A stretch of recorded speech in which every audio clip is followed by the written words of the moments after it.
اولاد نہ ہونے کی ایک بڑی وجہ جو ہمارے معاشرے میں یہ ہے دیر سے شادی. لڑکیوں کی جو عمر ہے نا وہ جب تھوڑی سی عمر زیادہ ہوتی ہے تو ان میں حمل ٹھہرنے کے چانسز کم ہو جاتے ہیں. تو دیر سے شادیوں کا جو ہمارے معاشرے میں ایک رجحان ہے نا کہ پڑھ لیں پہلے یہ کر لیں پھر یہ کر لیں پھر یہ کر لیں, تو جب شادی ہوتی ہے تو وہ پھر جو ہے نا حمل ٹھہرنے کے چانسز کم ہو جاتے ہیں.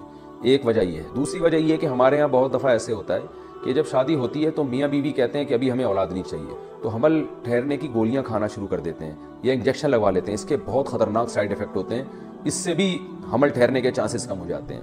بعض دفعہ یہ ہوتا ہے کہ میاں بیوی کے ایک بچہ ہو جاتا ہے, وہ اس میں اتنا لمبا وقفہ کر لیتے ہیں دوسرے بچے میں, وہ سمجھتے ہیں کہ اولاد ہمارے اختیار میں, ہم جب چاہیں گے 3-4 سال کے بعد دوبارہ پیدا ہوگا, لیکن وہ 3-4 سال کے وقفے کی وجہ سے عورت کو نقصان ہوتا ہے اور وہ حمل پھر دوبارہ ٹھہرتا ہی نہیں ہے. ایسے کئی کیسز آئے ہیں. تو اس لیے, اور یہ بھی ایک بات بتاؤں جو کینسر کے بہت بڑے اسپیشلسٹ نے بتائی مجھے, یعنی میں نے ان سے براہ راست سنی ہے کہ جو دیر سے لڑکیوں کی شادیاں ہو رہی ہیں یہ بریسٹ کینسر کا بھی ذریعہ ہے. آج کل خواتین میں جو بریسٹ کینسر کی بیماری بہت خطرناک پھیل چکی ہے, اس کی ایک وجہ یہ بھی ہے کہ دیر سے شادی. وجہ اس کی ہے کہ جو بریسٹ ہے وہ میچور ہو چکا ہوتا ہے اور اس میں پھر جو مائیں جب یعنی اس میں جب دودھ آتا ہے تو اس کی جو سیل کی جو ٹوٹ پھوٹ ہوتی ہے اس کی وجہ سے ڈسٹربنس پیدا ہو جاتی ہے اور وہ کینسر کی طرف لے جاتی ہے. تو اس لیے میں بار بار کہتا ہوں فطرت سے مت لڑو بھائی, خدا سے لڑائی مت کرو, فطرت سے مت لڑو, اللہ سے مت لڑو, اسلام سے مت لڑو.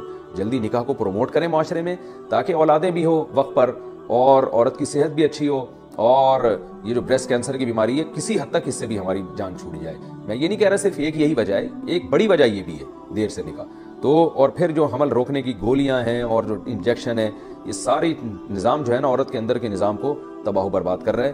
لیکن قربان جائیں فیملی پلاننگ والوں پہ, وہ ہمیں بچے پیدا کرنے کے خود ساختہ جو ان کے بنائے ہوئے نقصانات ہیں نا وہ تو بتاتے ہیں, بچے روکنے کے جو اس سے زیادہ نقصانات ہیں وہ نہیں بتا رہے ہوتے.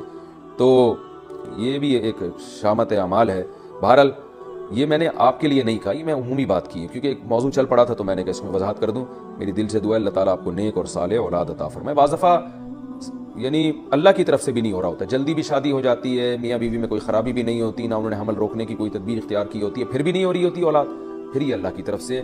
تو اللہ سے بس اچھی امیدیں لگانی چاہیے اور جو آزمائش مقدر ہے اس پہ صبر کرنا چاہیے.